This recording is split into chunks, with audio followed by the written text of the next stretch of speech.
All right.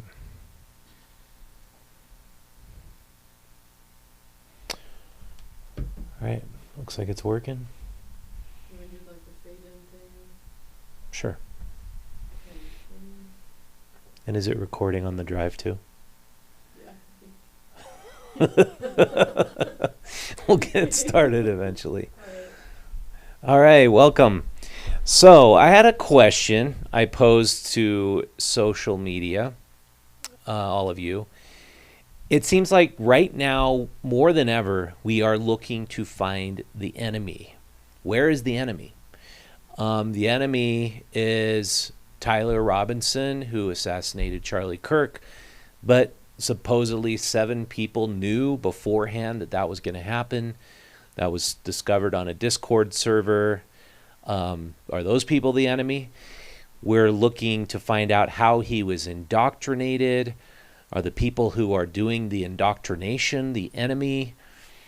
It's a weird time in America right now. And if we take a 20,000 foot view of what's happening and we put it in the context of American history, it really feels like what was going on, similar to what was going on in the late 60s.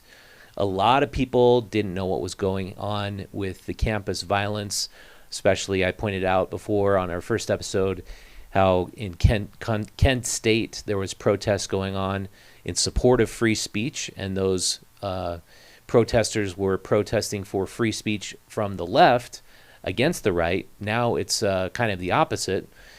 And I don't believe it's easy to identify who the enemy is ever, because we are not God. We are not sovereign. We don't know what's really going on. But one thing I do know is as soon as we start pointing fingers and saying, that's it, I found the enemy, that's them, we got to kill them, that's when we are screwed. That really literally is when things descend into chaos, and we will descend into some kind of civil war, and we don't want to go there. And I think all the Christians who are watching should remember the words of Jesus, who said, you should not, I'll paraphrase because I'm not a biblical scholar or anything like that, but he said, you should pray for your enemies. You should pray for your enemies and forgive them. That, of course, is incredibly hard to do when your enemies are after you, when you feel like your enemies are attacking you. There's only been a couple of times in my life where I felt like I had an actual enemy, and it's incredibly difficult to think that you should have sympathy for them and you should pray for them. But if you think of it in terms of this young man, Tyler Robinson, who had this great upbringing, he was a 4.0 student. He actually was raised in an LDS family, and his family were conservatives. They seemed like good people. It seemed like Tyler was on the right track.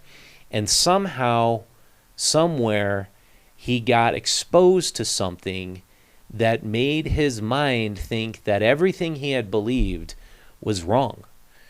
And we see the same thing happening to these mass shooters. And there's a commonality there where they adopt this idea of atheistic nihilism. And what that is meaning they suddenly stop believing there's a God. They believe that there's nothing, there's no point to life. The only thing that matters is survival of the fittest, and they want their tribe and group to survive, and they want the others to die. It's this sort of binary thought process that happens. So I believe the actual enemy we need to understand, and we need to get a better recognition of, is the enemy inside of our own hearts.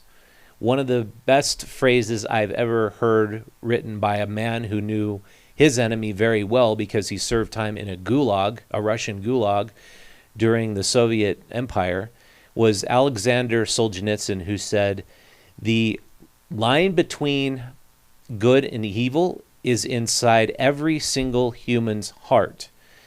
And if you really want to understand where evil exists, it's inside everybody's heart. We are all good and evil and drawn to both good and evil, depending on the exposure we allow ourselves to have to influences.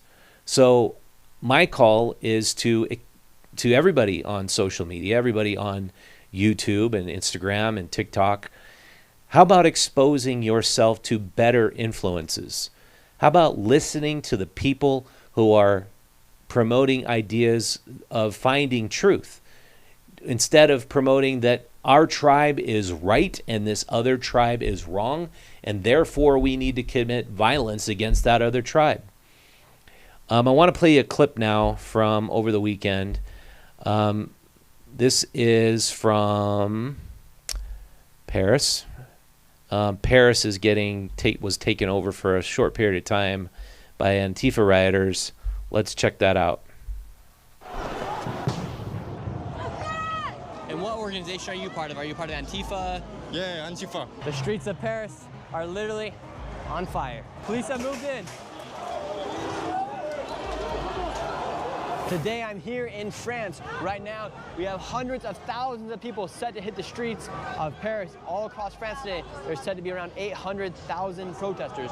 You see the cops right here in all of their riot gear. They have gas masks, their riot shields, everything else you would need to fight against the protesters. Today is set to be a day. Last week we showed you him from England. What's going on there in Paris? When I believe, and I think we were warned of this by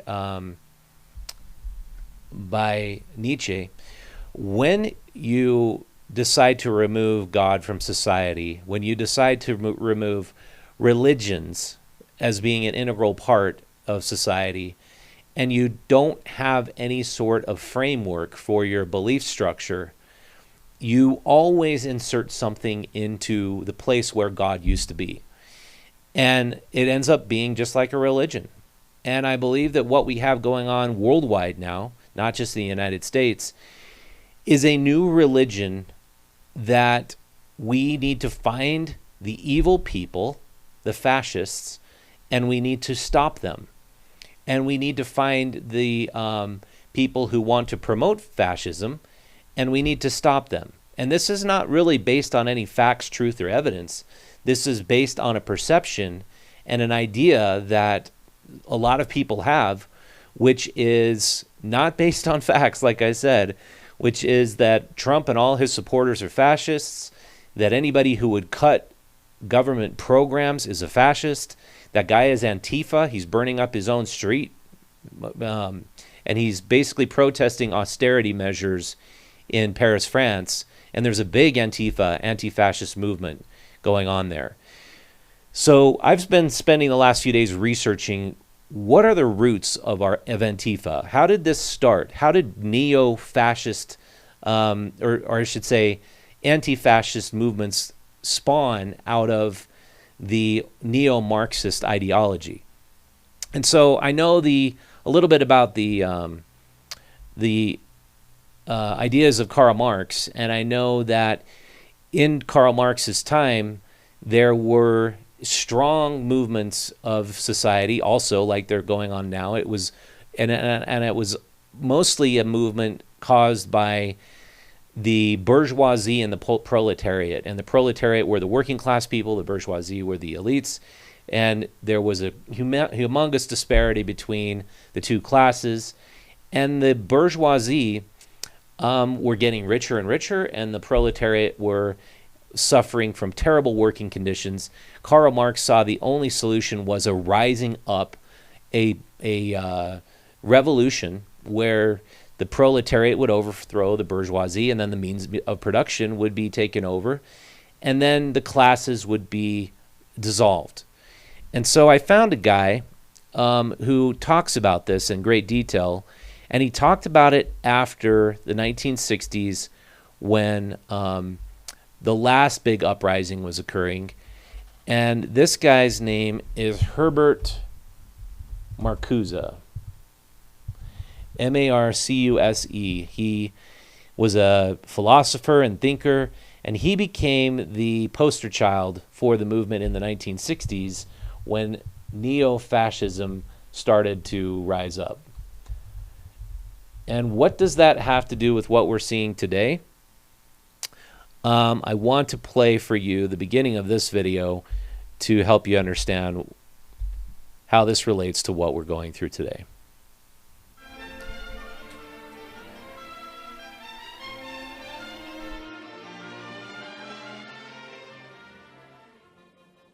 The economic convulsions that racked Western societies between the two world wars were seen at the time by most Marxists as being the breakdown of the capitalist system which Marxist theory had always predicted. However, whereas according to the theory this was supposed to lead to communism, in not one single such Western society did communist regimes emerge. What did emerge in several of them was fascism. Some Marxists were disillusioned by this to the point of abandoning Marxism. Others refused to question Marxist theory regardless of what actually happened. But there were many in between, people who remained or wanted to remain Marxists, but who felt that Marxism would have to be seriously re-examined if it was to continue to remain credible. One such group of people came together in Frankfurt in the late 1920s and have come to be known since as the Frankfurt School. Actually, they didn't stay in Frankfurt long, but the name has stuck. They left Germany in the early 1930s, in the period just before and after the Nazis came to power, and by the mid-30s the key figures had all settled in the United States. These, to mention three, were Adorno, a man who seemed equally at home in philosophy, sociology, and music; Horkheimer, a philosopher come sociologist, less brilliant than Adorno, but perhaps more solid; and the one who has turned out in the end to be the most famous and influential of them all, the political theorist Herbert Marcuse. Their influence grew slowly, but grew nevertheless over a long period and reached a spectacular peak in the 1960s. Many things contributed to this. One was the powerful revisionist movement among Marxist and communist countries throughout Eastern Europe, culminating in the Prague Spring of 1968. This put the Frankfurt School in line for the first time with real-life developments inside the communist world. Another, obviously related, was the tremendous revival of interest in Marxism among people in the West, especially educated young people. This also culminated in 1968, the year which saw the high point of student violence all over Europe and the United States, and looked for a moment in Paris as if it might even come close to genuine revolution. The would-be revolutionaries of that day proclaimed one man more than others as their political mentor, and that was Marcuse. They painted the walls with phrases from his books in order to make it known to the world that they were going to turn his ideas into reality. Okay.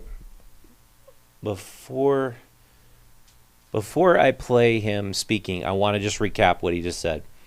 So in the 1930s, this Frankfurt School, which existed in Frankfurt, Germany, it was a group of thinkers, had new Marxist ideas that they thought were great, but they had to leave Germany, Nazi Germany, and they came to the United States to find homes in new universities. And then they kept these ideas going. They kept meeting together, writing books. This guy, Herbert Marcuse, wrote a book called The One-Dimensional Man, and it talks about how man today is a sort of product of corporate ideology. We are consumers. We find that our wants are turned into our needs, and then we feed these needs through consumerism. So it has some points I agree with for sure, but the point is that they had to leave a place where Marxism was being practiced. They had to go to a capitalist society to be able to practice their ideas and their opinions. And then they sort of hibernated in the university systems for 20, 30 years. Then they were adopted in 1968 by the student protesters, both in the United States and in Paris, France. Kind of sounds similar to what we have today. And Herbert Marcuse thought Marxism is still the answer. It still could work. We just need to apply the theories of psychology and sociology and just put a little bit more academic discipline into the mix to understand how we can solve the problems of class disparity. And class disparity no longer is about the proletariat and the bourgeoisie.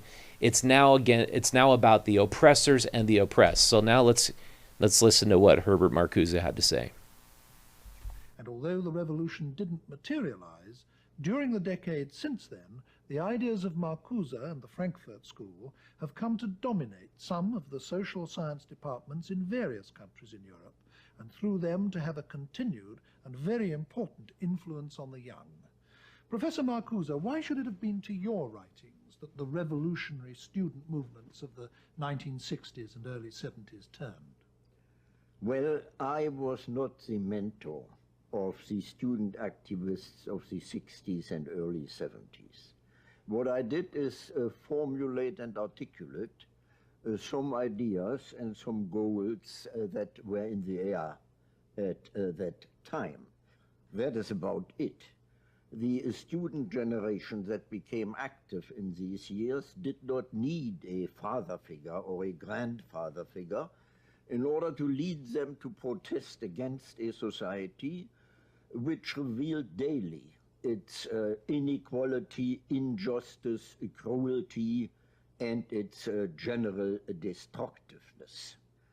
They could experience that. They saw it before their own eyes. As features of the society, I only mention the heritage of fascism. Fascism was militarily defeated. The potential for a repetition was still there. I would like to mention racism, sexism, the general insecurity, the pollution of the environment, the degradation of education, the degradation of work, and so on and so on. In other words, what exploded in the 60s and early 70s was a blatant contrast between the tremendous available social wealth and its miserable, destructive, and wasteful use. And I think one might add, I mean, whether one... So what I have to say is what Professor Herbert Marcuse says there, I think can resonate with anybody who's a young person. The destructive use of capitalistic power is pervasive, where we dirty our air, we pollute our air, we obviously emit tons of petrochemicals into our air to create energy, and the environmental movement really spawned out of that idea that we're drilling a massive amount of our land to extract oils which are going to pollute our air. We're destroying the land, we're destroying the air. That's capitalism, we're exploiting it. We're using working class poor people to go out and work in these fields. And so they've really found a new nail for their hammer called Marxism. And they really found a way to find a new oppressed people, not just in the class warfare structure, but in finding people who were on the fringe, who were sort of disenfranchised, ethnic minorities. They found that racism was another problem that they could address. But again, the question becomes, are these solutions that they're proposing, Marxist solutions, which is more state control, the best hammer to pound these nails out? And there's no evidence that that's ever been the case and it's ever worked. For example, look at the greatest Marxist leftist upriser leader, Che Guevara, right? I used to see his face on kids' shirts all the time when I attended the University of Utah. He was like a fashion statement. I don't know if he is anymore. But Che Guevara ushered in, with Fidel Castro, the Cuban Revolution. They brought communism to Cuba. They were thinking state control over this wonderful, beautiful tropical island will bring in greater prosperity for more people. What has actually happened in Cuba? We see massive amounts of poverty. People are still driving the cars that they were driving in the late 60s when that uprising occurred because there's an embargo against Cuba. It just never pans out. Why is that? Because more controls given to the state always results in more corruption. It's inevitable. When people have control over something, the utopian ideas of Karl Marx never pan out. They always have the same end, which is corrupt leaders come in. They are the only ones who gain any wealth. They exploit the natural resources just as much as capitalists do. And then people remain in poverty. And so this idea that we're moving toward another neo-Marxist revolution, and that at this time is called democratic socialism. It's repackaged in a different way. I'm sorry, I don't get it. I don't get it, and I don't believe it's going to work. But this is the beauty of Beyond the Beehive. This is the segment that we're working on here. With Beyond the Beehive, I want to listen to all the people who have opposing points of view. I actually want to listen to you if you are a neo-Marxist or a democratic socialist, or you're well-versed in all of these issues, because I want to hear your point of view, whether it's in the comments below or you know somebody who should come on this podcast. This is a call to action to you to bring somebody in here into this studio, have them sit across from me and explain to me, because I have to admit, I don't have all the answers. I have not read all the neo-Marxist literature. I actually found that there's a lot that Herbert Marcuse says that I agree with, and I ordered his book on Amazon, and so let's see what happens. But if you like this idea of spirited debate about issues that affect the quality of life in Utah moving forward, share this video with a friend, somebody who knows more than I do about this, and let's start this new revolution of debate going. Let's just start talking about these issues, and let's keep the conversation going. I think that's the most important thing. If the conversation is going, then chances are bullets will not be flying. So with that said, thank you so much for watching. This has been Rich Markosian. You're watching Utah Stories Beyond the Beehive segment, and we'll see you next time.